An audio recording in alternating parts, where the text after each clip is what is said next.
Hello, everyone, and welcome. This is Sal Gilberto from Awareness. We are here today to hear from Stephen Rosenbaum. He is the author of Curation Nation, How to Win in a World Where Consumers Are Creators. We're really excited to have him. Steve, are you there? I'm most certainly here. Okay. So we're really happy to have Stephen here discussing, the concept of his book. And welcome to everybody who has registered and attended. Just to take care of a couple of housekeeping items, we will be fielding questions at the end of the presentation, and really we'll be monitoring questions throughout the presentation. And the way to submit your questions is #Awareness Inc. on Twitter. You can also submit your questions via the WebEx chat, and we will field those in the chat as best we can, and we'll leave some for the end as well. I think this is a really great topic. It was actually an article in the Wall Street Journal just today, and I just want to talk a little bit about it as sort of a framework. So it was Yuri Milner, who is the CEO of Digital Sky Technologies, which, for those of you who don't know, is a large investment firm who's invested in Facebook, Zynga, Groupon. So really, really heavy hitter. And this is what he had to say about curation. And he said, quote, "I think the next big theme is basically curation. How you select information out of the increasing number of sources and doubling that information every 12 to 18 months. So I think that curation as a topic is something that you're really going to hear about going forward. So I just want to take care of a couple of things. So you'll be hearing from Stephen Rosenbaum. He's an entrepreneur, filmmaker, digital curator. He created MTV's groundbreaking user-generated video show, MTV Unfiltered, and directed the award-winning 9/11 documentary, 7 Days in September. He's also the CEO of Magnify.net. For those of you who don't know, Magnify.net is the world's largest video curation platform. The network contains over 86,000 sites. It powers such sites as Patagonia, New York Magazine, and Bicycling.com, so definitely check them out as well. And he's also the author of Curation Nation, How to Win in a World Where Consumers Are Creators. And you're also hearing from me. That's me, Sal Gilberto. I'm a marketing manager here at Awareness. We also have on the line, we do have WebEx support online. So as you do chat, just to let you know, we are here to discuss certain marketing topics and talk about the book. If you do have any technical issues, please do type them into the chat window, and we have someone, a WebEx expert, is on board to help you out with that as well.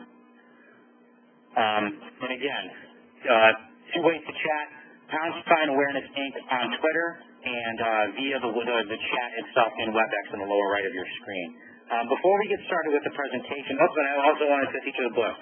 So what we'll be doing after the presentation is we'll be emailing you out a recording of the presentation, and you'll be able to access this URL via the recording, and it'll also be contained in sort of our confirmation follow-up.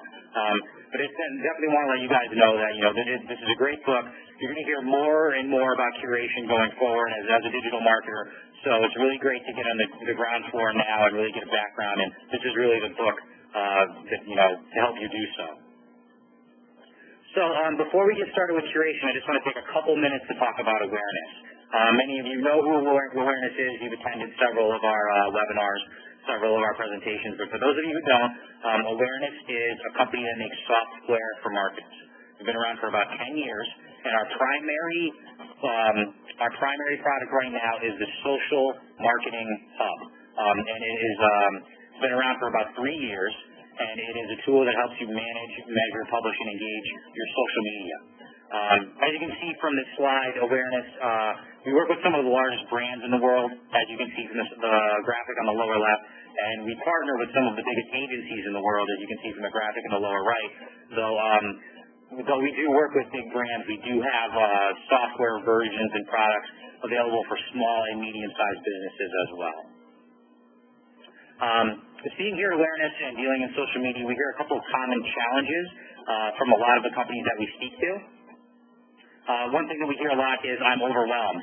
A lot of people feel that social media is only a percentage of their job, and they're not spending the proper time on social media that's sort of in line with the percentage that it is. They're having a hard time proving the value. They know that social media works, but they can't convince their colleagues and other executives that it's worth their time. They're not able to show the results of social media.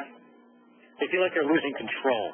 They feel like social media as sort of a marketing initiative, they don't have a lot of control with it. There's lots of channels to be in. Each channel has its own set of comments. They may be working with a team of people that are contributing, in which case they have to share passwords. They have to share logins. They have to follow up manually, say, hey, did you respond to these comments? Did you not respond to these comments? What do you want me to say? That sort of thing. And they don't feel like they control their social media efforts. So when you feel overwhelmed, you have a hard time proving the value, you feel like you're losing control, it's very difficult to get strategic. It's hard to set, quarterly, yearly, monthly, whatever it is, goals for their social media the same way that they set goals for their other marketing initiatives. So with that in mind, we created the Awareness Social Marketing Hub. And again, what the Awareness Social Marketing Hub allows you to do, it allows you to publish, manage, measure, and engage across social media channels. And when we say social media channels, we mean the most important social media channels: Facebook, Foursquare, Flickr, Twitter, WordPress, YouTube, SlideShare, and these channels we expand on basically a quarterly basis. And it allows you to really centralize your social media efforts. So what does the Awareness Social Marketing Hub let you do? Again, it lets you publish across channels. It lets you manage your social media, and what that means is if you are working with a team, there's access and permissioning controls, there's task management, there's just more thorough follow-up so you can have more visibility on what is actually going on. There's measurement. There's meaningful, easy-to-use, customizable reports that allow you to prove the value of social media to colleagues and executives. And it allows you to engage. It has a very strong commenting feature, workflow, where it's easy to tell which comments have been addressed, which have not. There's sentiment monitoring, so you know which comments, what comments mean what. And there's individual profiling, so you can pull back information from people who engage with your brand. And with those features, it really does allow you to gain control of your social media, centralize everything all in one place, evolve from sort of tactical and reactionary to strategic, and then measure success and make improvements to your social media based on data, not based on hunches. So that's a really complex product in a very small amount of description. So if you're interested in learning more about the Social Marketing Hub, I do bi-weekly demos. The next one is coming up on March 31st at 2 p.m. You can register at tinyurl.com/hubdemo. They're free to attend. If you're looking to sort of take your social media to the next level, we're happy to have you and show you what we can do for you. And having said that, I'm going to pass the presentation on to Stephen.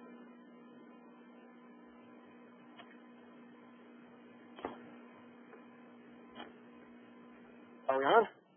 I believe so. So if you, Stephen, if you want to go ahead and share your desktop, you should be all set. All right. Let's see. How do we do this? Let's go to share desktop. There we go. No, that's not so hard. Okay. You should be seeing a white slide with the awareness logo on it. Very good. Okay. All right. So hello everyone. I will say I do a lot of presentations in front of live audiences. I don't do a lot over WebEx, so I guess via chat you can yell and scream if I'm boring you to tears, but hopefully I won't. The word curation, part of what we're going to do, we're not going to talk about tools today. We're not going to talk about a specific solution, awareness, or anybody else. What we're in fact going to do is talk about what's going on right now out in the market, where this word came from, where it's going, and why it matters deeply to brands, to marketers, and frankly, some of you, your day job is you're working in the marketing department or the brand area of an agency or a PR firm, but you've also got a passion on the side, and you're beginning to think about maybe there's some way that my passion can start to be a little bit of a side business and grow into a little bit of an opportunity. So we're going to talk about curation both from the standpoint of big brand opportunities and also what I call content entrepreneurs, which some of you are. And to begin with, I want to just kind of get out on the table the fact that we all know this, right? I mean, there's this, haystack. And by the way, I can tell you all, having spent some time, finding a picture of a haystack on the web is significantly harder than you might imagine. Imagine that there's a needle in this haystack. Now imagine that there's 10,000 haystacks, and the needle has gotten smaller. What's happening right now is the amount of content being produced by all of us, by brands, by individuals, by media companies, by, I was out at South by Southwest last week, and I saw the new Samsung refrigerator, which tweets. And, I just couldn't help but think to myself, if every appliance in your house is now sending out a tweet when it's low on milk or when the dishes are done or, when the Freon's, going down in the freezer, all of that looks to the web like data. It all looks the same. The tweet about, the great party you're at or the Foursquare check-in or the tweet that comes from your refrigerator all just overwhelms us. So I have a sense that maybe this needle in a haystack analogy is a little overused, and so I wanted to try a different one for those of us who are trying to see the forest for the trees. The forest keeps getting bigger. The trees you know what? I'm actually going to go to a tech analogy, which is the one that I think will serve most of us on this call. And this is the one that I think we all understand scientifically and intuitively. The signal-to-noise ratio is just stunningly out of balance. We're all waking up every morning. We're checking our email before we have a cup of coffee. I said this in a room full of people at South by. I said, how many people check their email before they have coffee? And every hand went up. And I said, how many people check their email the last thing when they go to bed at night? Every hand went up. And then I added a new question, which I've never asked before. I said, how many people wake up at 3 a.m. and check their email? And about 15 people raised their hand. I was like, wow, that teeters on the edge of psychosis. And some of you on the webinar today probably are guilty of that as well. We have this sense that we're missing stuff. And there's a great opportunity for both content entrepreneurs and brands to step in and say, you know what, search has been great, done a great job, but it's time for the humans to take control. And there are two reasons for that. The first is, for those of us that have kids, we know what happens when you try and tell them too much at the same time. This is the response you get. And this is the response your customers are giving you as well. Like, when too much stuff is coming at them, they literally just put their hands up to their ears and say, enough, I'm not going to listen anymore. And so what that means essentially is, and we've all seen this, right? I mean, we've seen the search results in the last 6 months, literally before our very eyes. It's harder and harder to find via Google or Bing the information that answers the question you want answered. And just by way of explaining how visceral that is, I did a little experiment. You can, by the way, for those of you who are on computers, you can try this, obviously not during the call, but right when you get off, we all do this, go and Google yourself. Type your name in to Google, and here's the results that I got when I typed my name into Google image search. Now, this isn't rigged. This is exactly the results I got. Now, just to explain how serious this is, I'm going to take away every picture on the screen that is actually me. So what I'm left with is a screen more than half full of people, obviously other men named Steve Rosenbaum. Fine, I understand why Google can't solve that. But then, if you look, there's also women named Steve Rosenbaum, if you believe Google.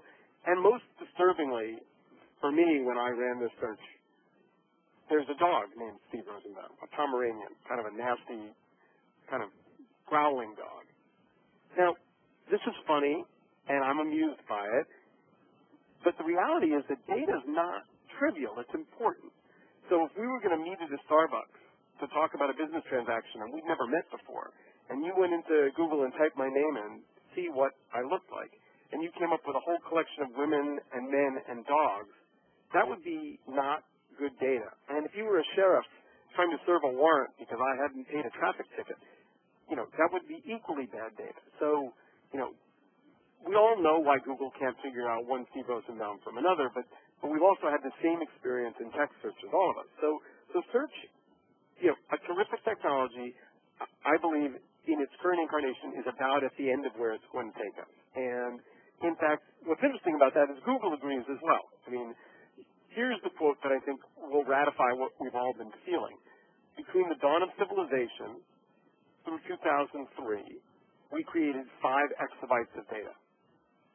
That includes the Bible, it includes War and Peace, it includes the phone book, everything through 2003. Now we're creating 5 exabytes of data every 2 days. Every 2 days.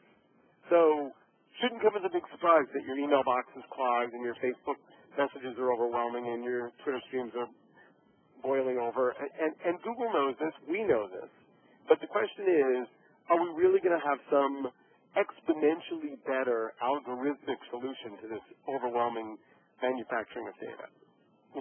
I don't think so. And curation, as we're going to get into in the next couple of slides, I think is a fundamental solution both with good business outcome for us and also good kind of social and karmic outcome. So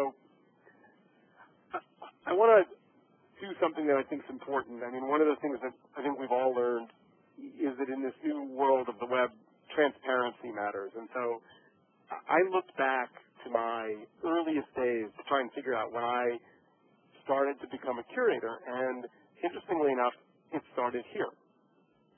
So this is me at 14 years old. I was a magician traveling with an illusion show that I built, and that's one of my 5 doves that I had at the time. And I began to think about what a magician did, and what I realized was I took the same raw material.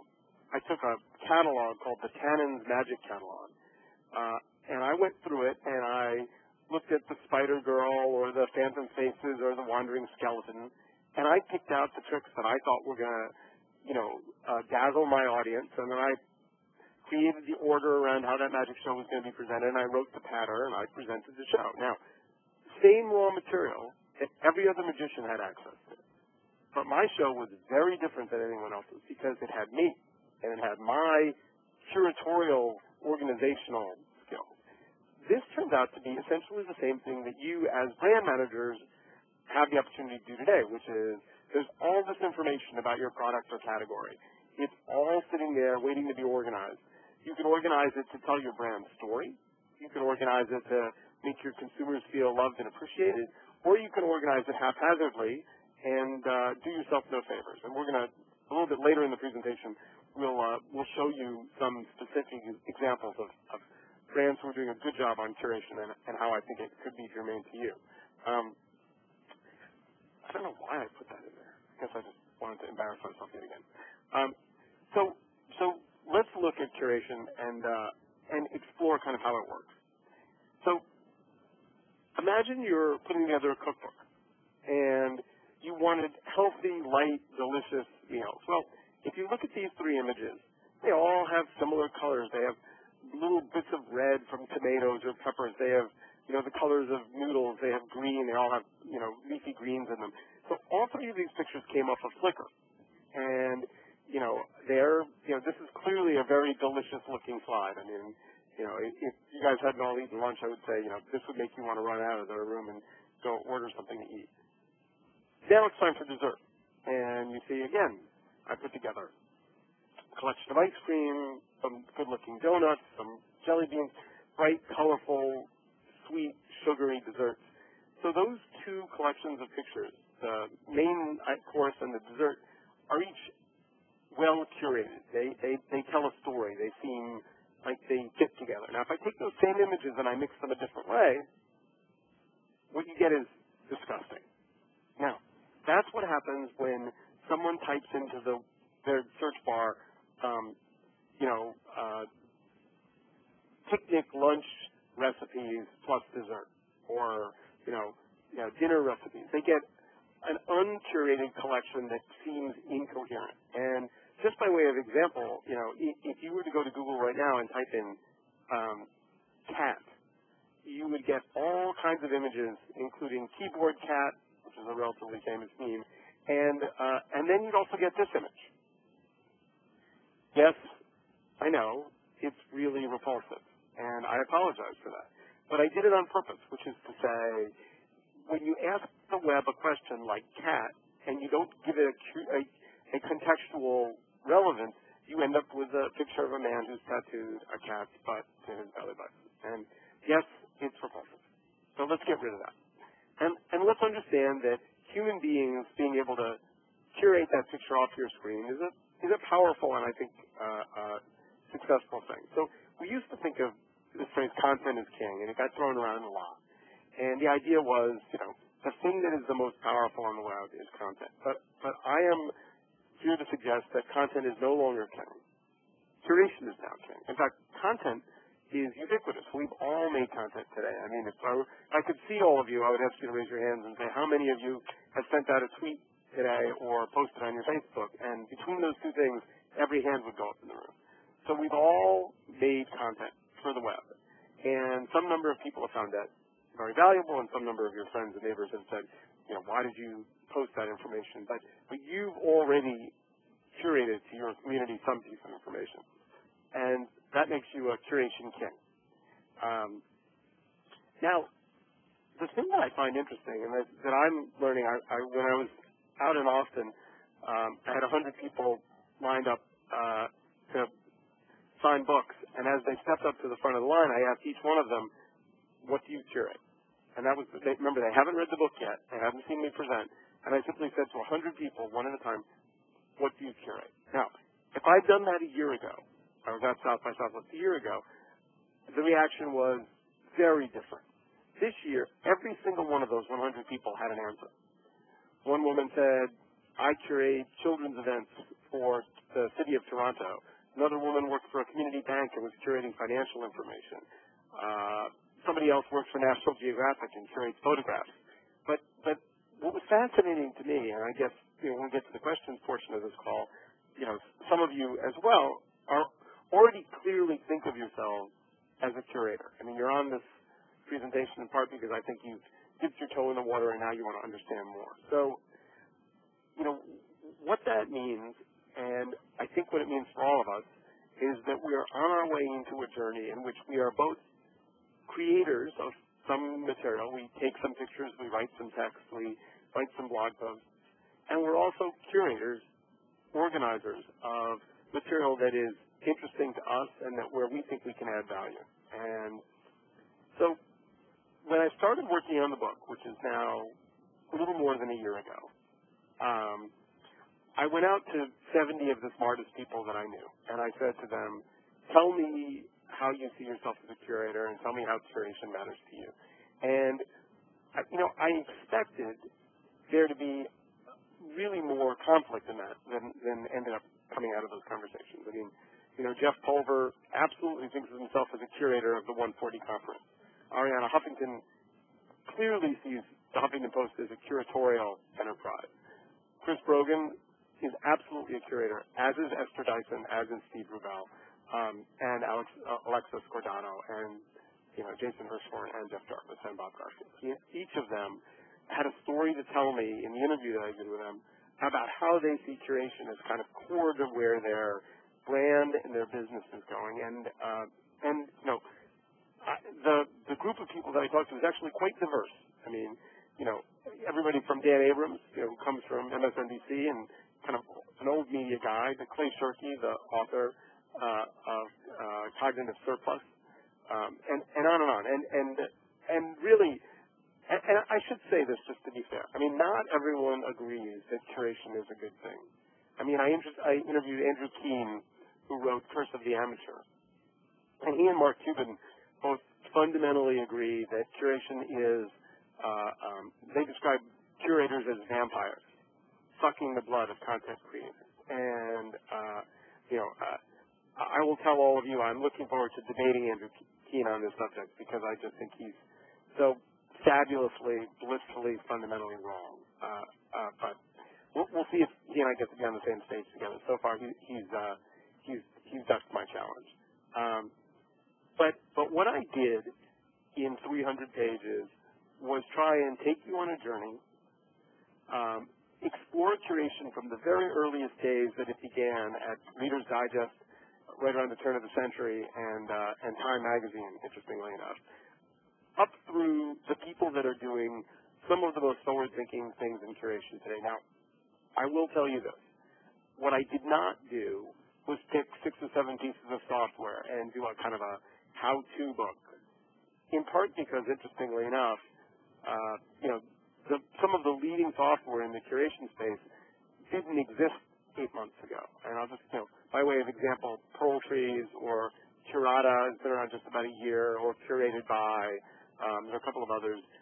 really we're seeing some very innovative things happening on the software side, but for all intents and purposes, brand new, just happening. The other thing I'll tell you about the book, and then we'll get into some examples of curation kind of best practices. I've bought enough business books in my day that have ended up on my bedside table knowing that I should read them, but then I open them and they're just so hard to dig into at 10:30 or 11 o'clock at night that they end up with a bookmark, and I get 15, 20 pages in this as far as I get. And so I made a decision with this book to do something different, which was to tell a story and make it a journey and have it be, a little bit fun and a little bit unusual. And so the readers who've had early copies of it tell me that they've learned a lot, but more importantly, that they've enjoyed it. And, one of the things you'll see, there's a theme in the book and in my talk. I really think that part of what's changing about content is that part of how we get paid back is in joy. And, we get paid back in dollars. We get paid back, when people buy the book, I get 3 cents every time we sell a copy or whatever it is. But more importantly, I get the joy of knowing that I'm teaching something to people who are really hungry to learn it. So each of us has a curation equation. And let me explain what I mean by that. When you read something on Twitter that interests you and you retweet it, think about this the next time you do it. My guess is that every one of us is doing the same basic piece of math in their head. You think about how many followers you have, and if you have more than a couple hundred, you probably have a sense that they follow you for a reason. I mean, if you're the person who knows live music in Austin, and you're the person on Twitter who's kind of the authority of what's happening in Austin around live music, the odds are that you don't retweet a link to a venue or a band that you're not willing to endorse. And what I mean by that is increasingly our persona, and this goes for brands as well as individuals, our persona out on the web is not just the things we say or do, but it's the things we endorse. And an endorsement means, a blog post saying, check out this new band, or a retweet, or a link, or anything where we're taking our personal brand and we're attaching it to some other thing. And so if you retweet stuff, for example, I have a theory, I will not retweet any article based on its headline. I won't retweet an article that I haven't read. And that means I retweet less than some other people. But I don't think people follow me because they want the word curation in every link I put up there. I think they want to know that I've said, this article is interesting and well-written and deserves your attention. And lots of things written about curation, quite frankly, don't. And so, I retweet 3 or 4 articles a day, but not 20. And there are other people I know that, feel like they have to have, 2 or 3 tweets every hour, and so they'll retweet things kind of haphazardly. So my curation equation is a mix of the things I write myself, the photographs I take myself, and then the things that either are sent to me by friends who recommend them or via Facebook like button or things that I find. But at the end of the day, it is a mix of 3 things. Hold on, let's just jump forward. There's a slide missing. There we go. Hold on one second. That's the one I wanted. It's the mix of 3 things. It's the material that I collect. It's the material that is contributed to me from my community, and it's the material that I create. And the reason why, if there's anything you take away from this, 50 minutes we're going to spend together today, the reason why this is what matters is it used to be that creative people thought of curating as somehow competitive to what they do. And what we're all, I think, coming to terms with is, I don't think that you can crank out a blog post every day unless you're a full-time journalist. But if you're, a working person, whether it's at your job or at home or on the side, maybe you can do 2 or 3 posts a week. But that's kind of about it. And if that's all you can do, is somebody really going to come to your website to look at your 3 little shiny pieces of content every week? Probably not.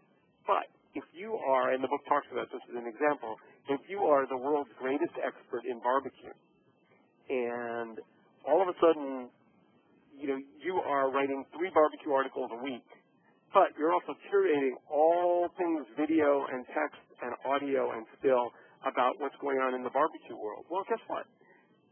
That job of finding material and organizing it and making it coherent for readers and followers is, I don't want to say is as valuable as your original writing, but it kind of is.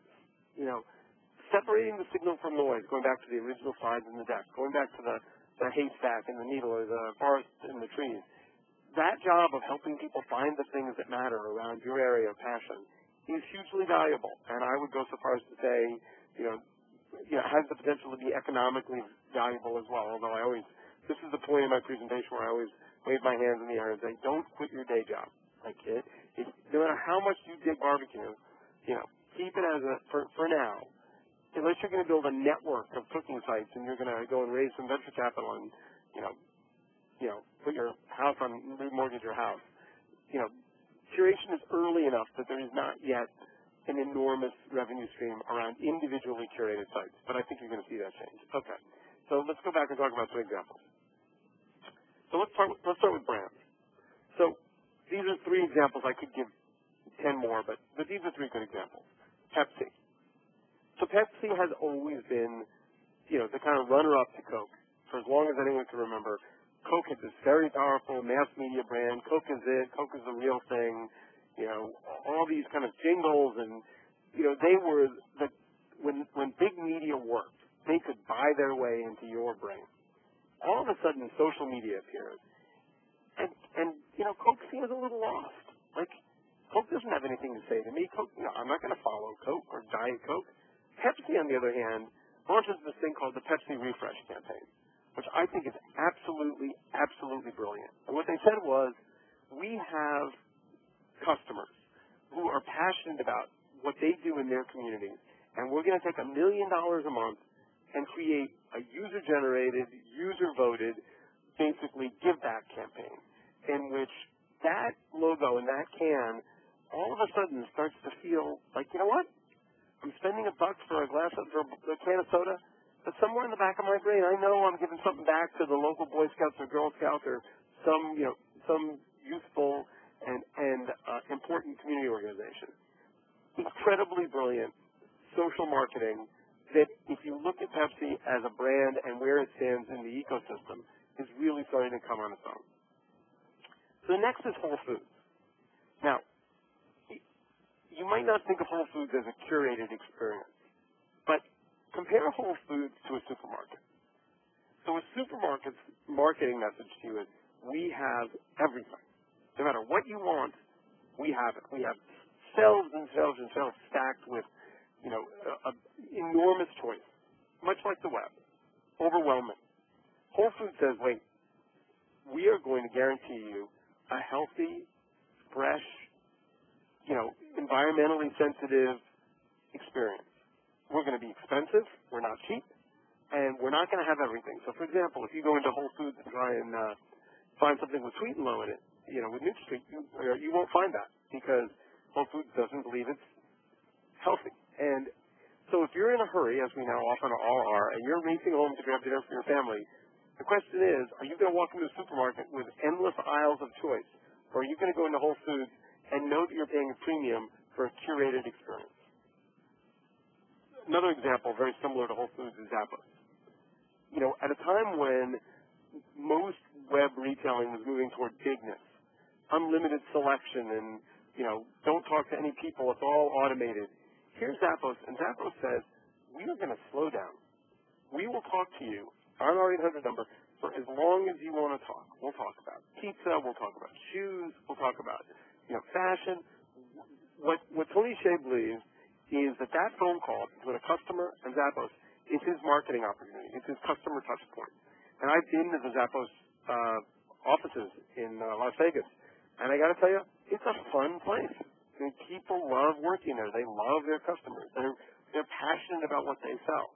It is a curated experience that is based around fun and service and products that Zappos loves. And here's 3 very different brands. Junk food or snack food, groceries, and not just shoes, obviously, but, Zappos is, now obviously all kinds of other things. But at the end of the day, all three of them are curated experiences. So now, let's move past brands and let's look at media publications. So, three very different publications: New York Magazine, The Drudge Report, and Huffington Post. All three of them, and you may not think of them this way, but you will after this call, all three of them are curators. New York Magazine absolutely says on their website, we are going to link in the best of the best around, nightlife information, around events calendars, around video. They are going to curate an experience that is uniquely urban and high quality and fits a lifestyle. And if you're looking for information about both culture and lifestyle in New York, you're going to find that New York Magazine does that better than anybody else. Drudge Report, very different. Interestingly, Drudge Report, the only thing the Drudge Report ever writes is the headline. I mean, that's the creative output. There's no editorializing other than the kind of the political bias of the site, which is somewhat right of center. But Drudge Report is an aggregator and human curator of material around their kind of political point of view. Huffington Post obviously started out on the other side of the political spectrum, has broadened considerably as they've added food and technology and divorce, I believe, is now a category, and a couple of other things. But Huffington Post is almost the most interesting of these three, because if you go to their homepage today, you literally cannot tell, unless you understand the inner workings of Huffington, that everything down that left rail is written by, almost everything on the left rail is written by their volunteer bloggers. Everything in the middle is a mix of curated, aggregated material from across the web. And then they have their own team of paid journalists. And so when I asked that question earlier, what's your curation, mix, Huffington Post has a very clear formula of, we're going to make 20% of our content, we're going to aggregate another 50% of our content, and the balance is going to come from our volunteer bloggers. And the result is a very rich, robust kind of stew of material. And what Huffington has figured out, and for those of you who are thinking about content cost, the real question that we're now increasingly all facing is, what is the cost per content item? And so particularly with video, if you figure that every video you put on your site is going to cost you, that you make, that you shoot with your own gear and then edit and then upload, it's going to cost you $500. Between personnel and hair or makeup or lighting or gear or whatever, there's no way you're going to do it for less than $500 a video. Maybe it's $1,000, maybe it's $2,000, but it's not $20. If you've got three $500 videos sitting on your site, $1,600, the cost per content item is very high. If you now go out to the web and backfill with aggregated and curated content from across the web and add another 30 videos that are coming from YouTube, whatever, Blip, Daily Motion, Metacafe, all of a sudden the average cost per content item goes down dramatically. So your content mix matters very, very, very much. So the last category that I want to talk about is content entrepreneurs. There's a terrific story, now a little more than a year old. Here at Magnify, we came into work one Monday morning, and there was a site, one of our team members noticed had gotten a lot of traffic over the weekend. We were like, oh, look, there's a lot of traffic on that. And then the next day, it got another 500,000 page views. And we're like, really? Never heard of this Susan Boyle site. Well, it turns out that there was a site called SusanBoyle.com. It was built on Magnify. It was all aggregated and curated videos. After about the fourth day, we saw the traffic just spiking through the roof. And so I reached out to the email of the person who built the site. I said, I'm just curious, who are you? Do you work for the artist? So I got on the phone with him. His name was Paul Wood. He was based in London. He was an unemployed construction worker. He had seen her on Britain's Got Talent and went immediately and registered Susan-Boyle.com, built a Magnify channel, and he now has the largest Susan Boyle fan community in the world. I think it's 50-some thousand registered users. He sold the site, interestingly enough, to fans a couple months ago. He wouldn't tell me how much he sold it for, but all he said was, you can count on the fact that he did very well. So if the question is there an opportunity to make money on curation? Clearly, I mean, he never made a lick of content in his life. He just picked a good subject and jumped on a bandwagon and wrote it to success.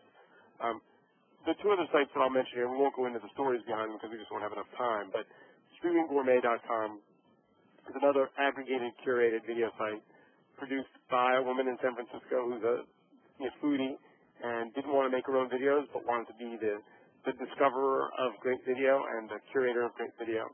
And last but not least, Native American Tube is a extraordinary community of Native Americans who, put up a lot of their own video, and there's a lot on the web, and they simply wanted to be the place where Native Americans could go to make and share videos. So three very different entrepreneurs, each of them successful in their category. And I hope some of you on the webinar today will come off this call thinking about something you're passionate about that you'd like to curate.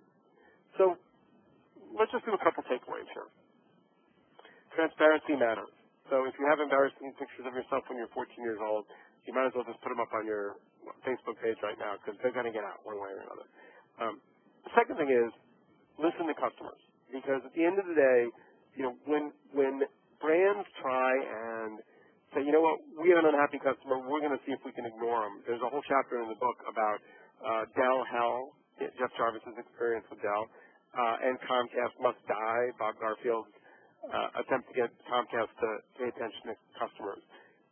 Unhappy customers, will not go away on the web. They will be amplified. And if you don't have a community for customer interaction and you don't have a way to curate so that an unhappy customer is a relatively small percentage of customers, then you're just waiting for a crisis in which the community will not be there to support you because one unhappy customer will take the talking stick and will control the conversation.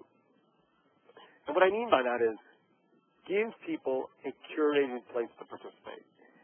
One of the mistakes I think that we all make is people have this idea that because of YouTube, if you put up a submit button on your site, that you have some obligation to allow kind of unmoderated, unfettered freedom. And what I say to brands all the time is, it's your brand. You can set the standard and say, we're happy to have conversations about how to use it. We're happy to take your feedback. We don't allow profanity. And if you're really just going to scream and yell, we'll take you offline. We'll talk to you. We'll get you in the hands of somebody that can solve your problem. But we don't have to do that in public. And so creating a safe space where people can interact and communicate and share videos and share stills and talk to your brand managers and feel like they've got some interaction is really essential. Because if you don't do that, you're lighting a fuse that's going to end badly. And really that's what I mean by this fourth bullet. Be the center of curated content around your topic. So, for example, Best Buy, I think Best Practices, doing a very smart thing. They built an app called Tecca, T-E-C-C-A. It's on the iPhone and I think also Android. And they curate information about consumer electronics products. Sometimes those links go back to Best Buy. Often they go other places. But they made a decision, I think a year and a half ago now, and said, we want to be the trusted source of information about electronics, consumer electronics, and not all that information is going to come from us. Well, for those of you that are on the call that are not, that are working with brands, I would challenge you to look in the mirror and say, do your customers think of you as their trusted source in your category? Do your customers, say, I want to know all things about X, whatever your area is, and I'm going to get it from you. Because if they don't, that's worth writing down on a notepad and figuring out, because they're going to trust somebody. And if they end up trusting your competitor, that's going to be a problem. So what is a content curator? This is a kind of a takeaway quote. A content curator is someone who continually finds, groups, organizes, and shares the best and most relevant content on a specific issue online. And some of you, when we get to the questions, I hope are already curators, and some of you are going to come off this webinar thinking that you should be. So we've been through this, 3 simple rules: collect, contribute, and create. Content comes from multiple sources. Very important that you have a mix. And I really want to kind of just poke a hole in this idea that creators are, in some ways, at odds with curators. creators are curators. I mean, what did I do to write this book? I certainly am proud of the fact that I wrote it, but I did that by talking to 70 smart people and then organizing their thoughts into a coherent whole. Hopefully coherent whole. I mean, some of you are going to read my book and say that it's not that interesting, but I'm hopeful that it will be a very small percentage of it. That really is it. That's the presentation. Curation is a brand new emerging phenomenon. It's very exciting, and I'm here to answer questions and participate for as long as we need to go. Excellent. Thank you, Stephen. So I'm going to take the presentation back right now. And I'm just going to go through a couple follow-up slides, and then we'll take questions from the audience. And I'll just let everyone know questions, again, can be submitted in the WebEx chat, or they can be submitted on Twitter at #Awareness Inc. And we'll take them, we'll take them for as long as we have them. We'll have them until 3 o'clock, so we'll take as many as we can. But let's go ahead. There's a couple wrap-up items very quickly. If you in the audience, if you enjoyed today's session, what can you do? Join our fan page, Social Media Marketing Best Practices on Facebook. Follow us on Twitter at Awareness Inc. And visit our blogs on awarenessnetworks.com. Subscribe to our RSS feeds. I think you'll find that we curate a good amount of content ourselves. And then just to let you know, we have another webinar coming up next Thursday. It's called What No One Is Telling You About Your Content Strategy with Jason Falls from socialmediaexplorer.com and the Exploring Social Media Online Learning Community. So that's on March 24th at 2 p.m. And with that, let's open up for questions. Again, questions can be submitted in the WebEx chat, or they can be submitted at Twitter at #Awareness Inc. I'll go ahead and start with one question I had. You mentioned in the beginning that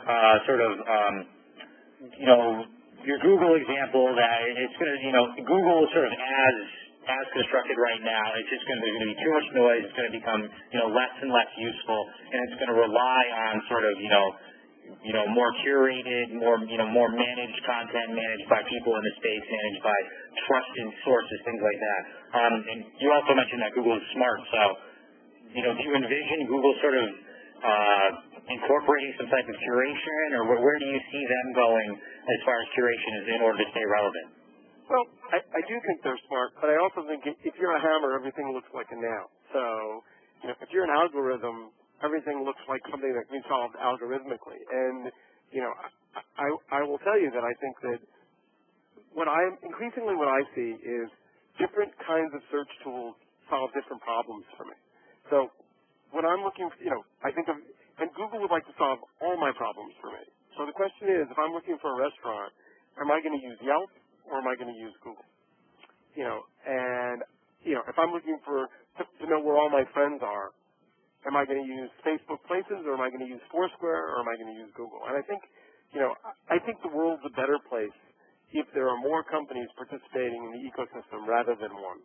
And so I don't believe that Google goes away, but no, I don't think that they fundamentally get social. Like they're famous for having said publicly that social is a signal and a not very strong one. I don't even know what that means exactly, but my friends are pretty powerful in my mind.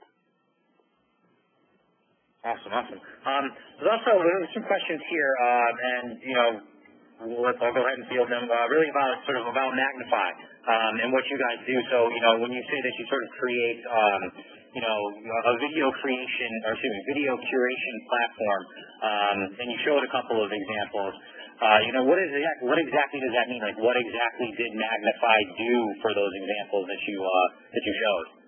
So Magnify doesn't believe that that video in a box is the right environment for a video player box. When we deliver to our customers our video pages, now we also deliver players because people need them across their site.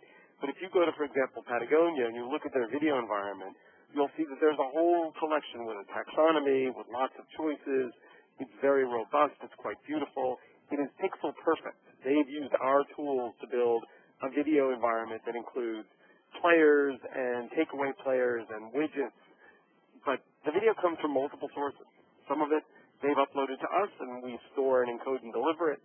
We think that's the easy part.